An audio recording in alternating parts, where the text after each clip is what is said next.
let's have a closer look at the electric field of a point charge or a sphere of charge. We'll see how those can be the same thing in a little bit. So we already derived it, actually. I'll go ahead and draw then. We got our big plus q here. We already figured out that the equation E subscript q, and by that I mean the electric field due to q, equals Coulomb's constant times the quantity of charge over r squared, where r is just the distance of whatever point you're looking at from the charge itself. Now, of course, we know that the electric field is a vector. We're just writing magnitudes here, but it's nice if even if you're not going to formally do the vectors mathematically to draw them and know what they look like and know which way they point. So the way to figure out the electric field vector direction is just to imagine a small positive charge. So let's imagine a little charge plus q here. Or well, let's not draw it, let's imagine it, right? We don't need to draw it. We're going to imagine a little positive charge q there and think about the force it would feel. Let's think about it here. Here it would feel a force that way. And let's see if we came over here, a little positive charge would feel a force that way.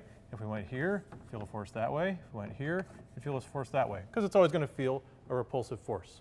So here I've drawn the force vectors, but those are the same as the electric field vectors. Remember, F equals QE, the force and the field are the same thing, except for the little q sitting there. So they're both vectors pointing the same way. So you could fill it in and put more and more vectors. And if you go a little bit farther away, you know the force is going to go down because it goes as 1 over r squared, and the E field is going to go down, but it's still going to point away. So we could continue to draw this electric field as a series of vectors, kind of like that. And what you'd see is for a positive charge, the electric field points away. All right, so E points away from a positive charge. And the reason is we define E by thinking about a force on a positive charge. So a positive charge will always feel a repulsive force away from another positive charge. So that's why it points away. We could also then think about a negative charge. And our first demonstration actually was for a negative charge, because our Van de Graaff generator is negative. So if we had minus q, we can first look at the equation and say it's still the same equation. If you wanted to solve for E here, you would just plug in your charge quantity, you'd plug in minus q. And if you got a negative value for this, you would probably know that means points the other way. Or you could think about your little positive test charge. If I put a little positive charge here, the force would be in. Right? It would be attracted. A positive charge would be attracted to the big negative charge, like that. Look just like that, and we could go further away, the force would be a little bit smaller, so it would look like that. But it would still point towards the negative charge. So a field plot of the electric field near a negative charge would look like this. So for negative, E points toward negative charge.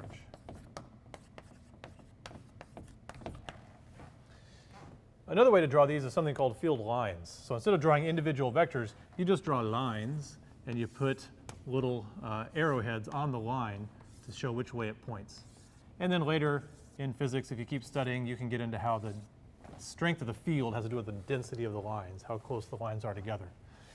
But one interesting thing about field lines is soft, flexible things that can get charged or can get polarized tend to line up with the field lines.